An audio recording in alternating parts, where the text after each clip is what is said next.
Greetings, Dr. Joseph Martin here. More face to face meetings, not Facebook. This topic lets us consider all the social online media that we use around the world these days and the degrading aspects of it. Self degrading and degrading of other people, and degrading of our personal life experiences and our possibilities to having any good relationship, whether romance or friendship, or even in business terms. Now, I know, as we all do, that there are a lot of benefits to using social online media. And I'm not just talking about Facebook, I'm using this as a metaphor, as a symbol, if you like, for all the online media. I'm talking about LinkedIn, all the other things, Twitter, tweeting, all these things. Anything that can be used as online social media these days. And it's all the rage. It seems to be a trend. And maybe it's just a fad. Maybe it'll pass over, as some people think it might, or maybe it will be a lasting trend. But it all depends on whether it does us any good or not. And here's the goal. Now, I'm not denying, as we all know, I use this myself. I do not use Facebook, but I do use other social online media for the speed and the communication.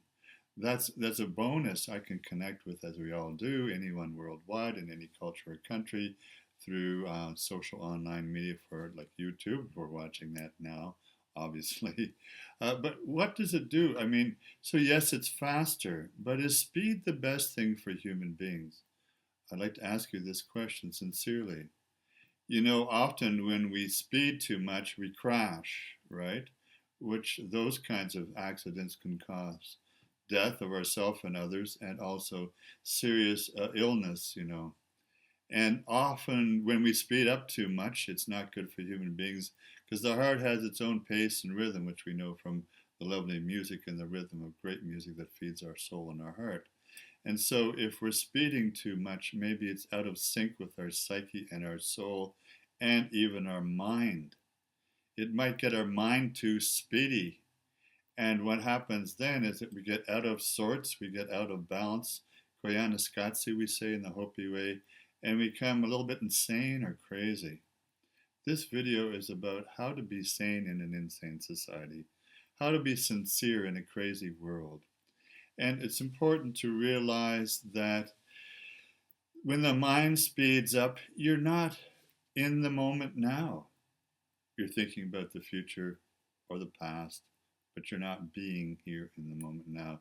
So social online media, the ease part may or may not be good now and in the future. But look at the whole meaning behind this. Let's take a few steps back. As you know, I love etymology, definitions, and symbolism. Face. The word face means countenance or visage, or obviously the front half of your head in physiological terms. It comes from the Latin word facere, which means to make. But back then in ancient times, as it may do now, it might mean to make friends or to make something of your life. Not to be phony, but to make something true, genuine, realistic, and authentic in your own life. Now, let's look at all the common kind of phrases we use around face. You know, when I look them up, there are actually dozens and dozens and dozens of them. So there's one called to make a face, which means you're making or pulling a face, a phony face. There's a happy face. There's make a sad face. Now, the reasons why we've had clowns in every culture throughout all time and clowns today, I guess you could suppose that they're the comics that we go and see. But I mean the true clown, trickster, fool archetype. And what is the role of that? It's to show us that we have hidden emotions behind the faces that we wear. And we need to be in touch with these faces. And the role of clowns and circuses is to make us see what our true feelings and emotions are. These days, it seems like a faceless, emotionless, banal, bland, almost inhuman kind of experience when you're trying to read people's face. It's not just a poker face, it's an empty face. Other things we can say around the phrases for face are these. You can say what it takes to face the day. Often, you know, people who are depressed in the morning, they can't get out of bed and they have a hard time making themselves face the day. We can say that. We can say that you have to form a face in the face of adversity, meaning you have to put on some kind of inner confidence, even if you don't feel like it. Again, here we're out of touch with our emotions, our center, and our groundedness in our heart. And we have to put on a face to try to face the adversity or the challenges of every day. And a lot of people know they're faking it when they do that. You don't feel the inner confidence and strength to put a face on and face the day. We say we have a hard time facing the future, and a lot of people have lost hope when they're trying to face the future. We have the directions of facing south, facing north, and so on, or even facing the light or facing the darkness. And these are spiritual, psychological terms, aren't they? Another one is facing your challenges. Some people shy away from that and they just kind of curl up and couch potato and they like to go and hide away and not face the day or face the moment or face their challenges. What people say often about a young person, well, he's going to have a difficult time, he's going to have a time, and he faces a difficult life, meaning someone else's opinion of you they may think or perceive that you or your child or yourself is going to face a difficult life. And yes, we all do have challenges, but it's what you do with these opportunities, and we can reframe and relabel them as opportunities and new doorways for greater self-reality and self-realization. You can face something that is covered, like you can cover it with gold or cover it with enamel or something like that.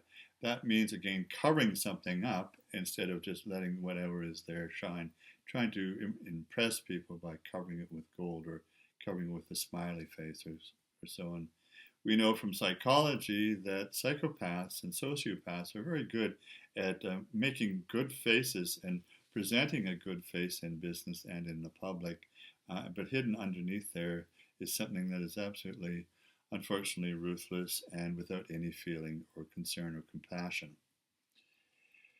We can say in sports, for instance, you can face down an opponent. This could be in wrestling or any other sports. And of course, in hockey and other sports, we have a face-off.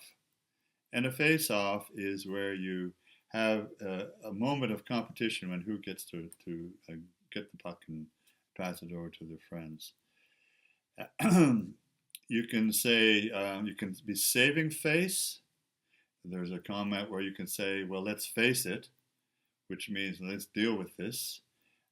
There's so many things that we can say about face. You can say, he said this to my face, which is like, oh man, this person like really, unloaded something to my face and insulted me. You can say in the face of, which is like in the teeth of, meaning in the face of adversity, I have to do something positive for myself. Now, there are many things besides this we could say, but you can see the plethora of social, psychological, cultural, cross-cultural phraseologies around the notion of face. In ancient times, in Greek times, and Roman times, we could say someone was Janus-faced. Janus, and that means that they were two-sided. They showed one side of pleasantness or cooperation, but underneath they meant exactly the opposite. And how many of you have met this with a would-be friend or with a business associate or maybe even a client or customer or even a boss, where you knew if you had your intuition up running that they're actually appearing with their face to be the opposite to the way that they really felt or really what their true intentions are or were. Now let's go deeper into psychology here. Now Carl Jung, the great psychiatrist, made a lot out of the component of face. He said it was the outermost layer of the onion of the personality. And face for him, he used some Latin words, persona, which means mask or unreality, or something covering the soul, something, a mirage covering the inner light of the real soul of the personality, something that's made up. In fact, the word fictitious actually is related to the word face as well. So a mask, we all wear these masks, Masks, you have a certain mask with your associates, you have a certain mask with your clients, you have a certain mask with your peers, you have a certain mask with your mother, your father, your spouse or significant other, and sometimes even a mask, obviously, with your children. Unfortunately, the worst case scenario is when you have a mask with yourself and you look in the mirror in the morning and all you see is the mask and you think that's all you are. And you're having a struggle trying to determine who you really are. So it's a massive question of identity, isn't it? Now, I'm Mohawk. I'm Ganyagaga, as you know. I'm a Haudenosaunee of many times, and I'm certainly in this life. We have a healing ritual in our way, our Unkwehunwe Neha. In our way, we have something called the false face mask ceremony. Now, not to go into too much detail because there will be another video on this, but the false face mask is built around our notion of the evil twin creator. And the evil twin creator was the one who was beaten by the good twin creator in the beginning of time and still now through time and all the time into the future to come. And because the good twin defeated the evil twin in a final battle, he commanded that the evil twin, whose face was all scrunched, his nose was broken, and his mouth was twisted because he was thrown against a mountain. The mountain came up and broke his face. There's an interesting thing, breaking the mask, if you like. And so he was commanded by the good twin creator to therever after heal all the human beings and all the people. Whenever we do our healing rituals, we use the false face mask and some other ceremony and ritual in order to do a powerful spiritual, psychological, physiological, biochemical healing of a person. We have taken the evil creator, the evil intent inside of all of us, the shadow, if you like. We have taken charge of it. We have won the battle with it once and for all, and we have commanded that dark side to be the healing component for finding our true nature, our true-hearted nature, our unkwe side, meaning a true-hearted human being, two-legged.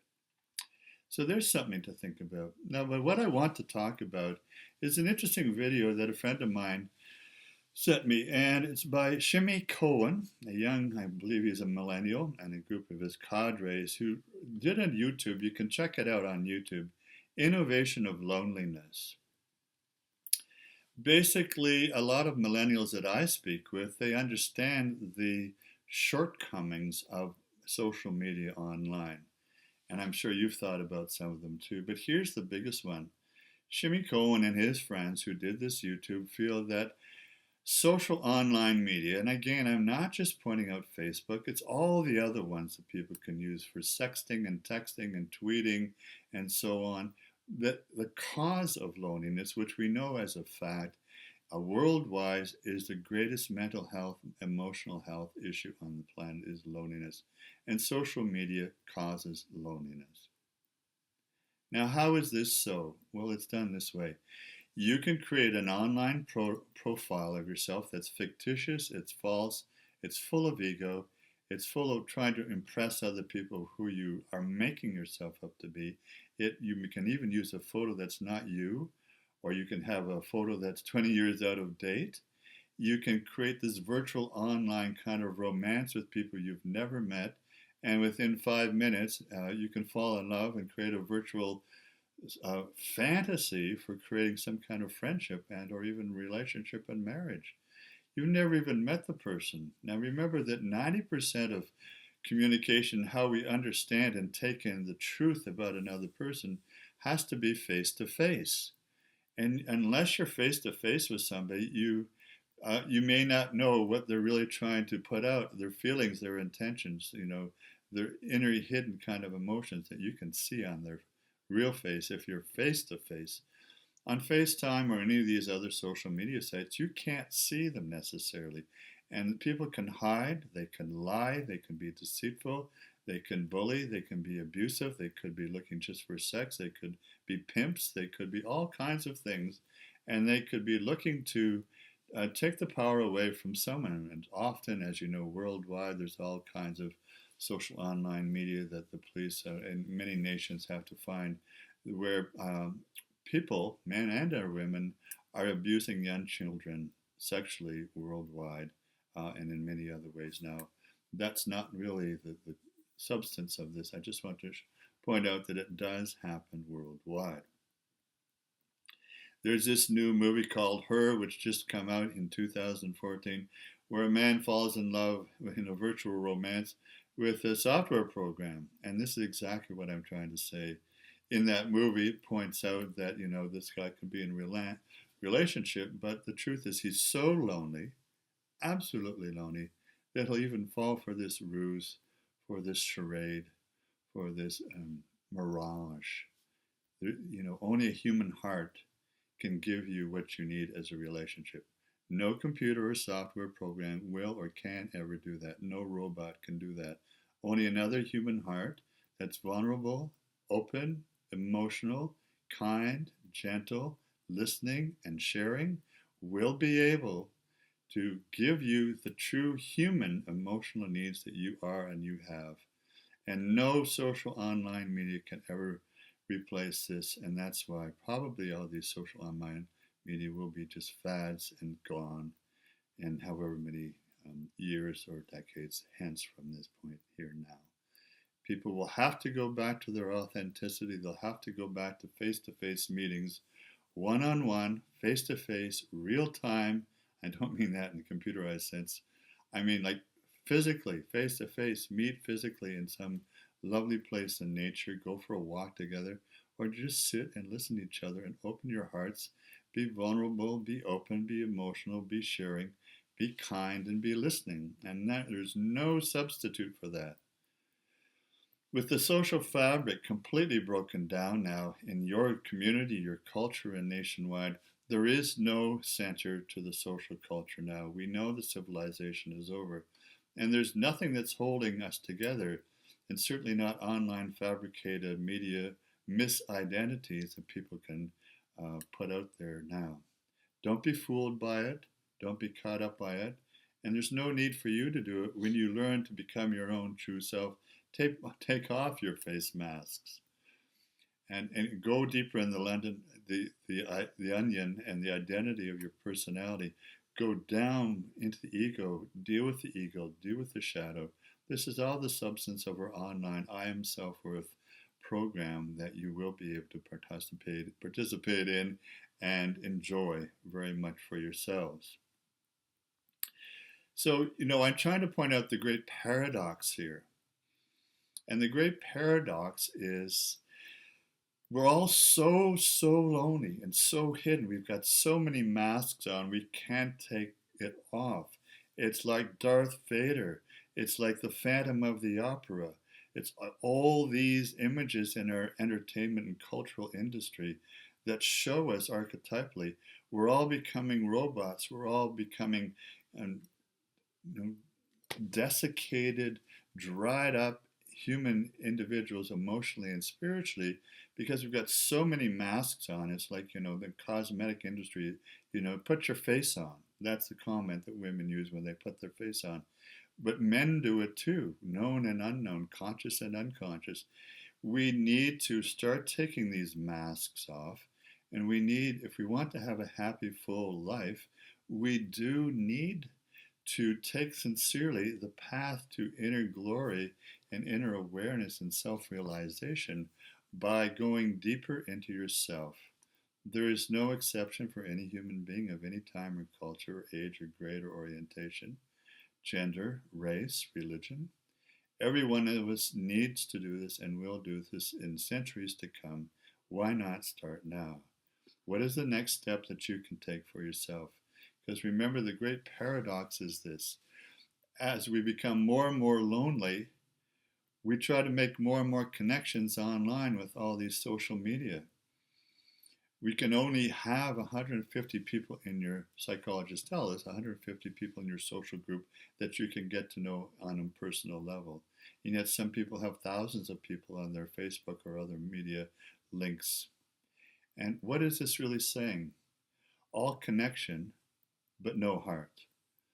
All touch, online touch, and no real heart-to-heart contact. And we still leaves us lonely, maybe even lonelier than ever, because we're pretending to be somebody we are not, and also others can do that with us and hurt us and make us suffer. It can be very emotionally painful, can't it? And so what we're really looking for, instead of the excitement of just texting or emailing or putting up photos, we're really, each one of us, looking for the experience of ecstasy through intimacy, vulnerability, deep emotion, deep love, and deep friendship. These are very important things for us to consider, because unless and until we start dealing with this personally and socially, we're going to continue to be a very lonely, deprived, spiritually impoverished, psychologically dead set of individuals and groups in society at large and our global world. Well, Dr. Joseph Martin here. I want to wish you well in your process. Stay in touch. There are many other videos that we have and will be doing on this same and very much important topic, essential, nurturing topic, and related to this issue of the necessity to have face-to-face, personal, heart-to-heart meetings so that you can become a true human being. Anunque hume, as we say in Mohawk. All my love and blessings to you. Take good care of yourself. Enjoy your daily life moment to moment. Om Namah Shivaya.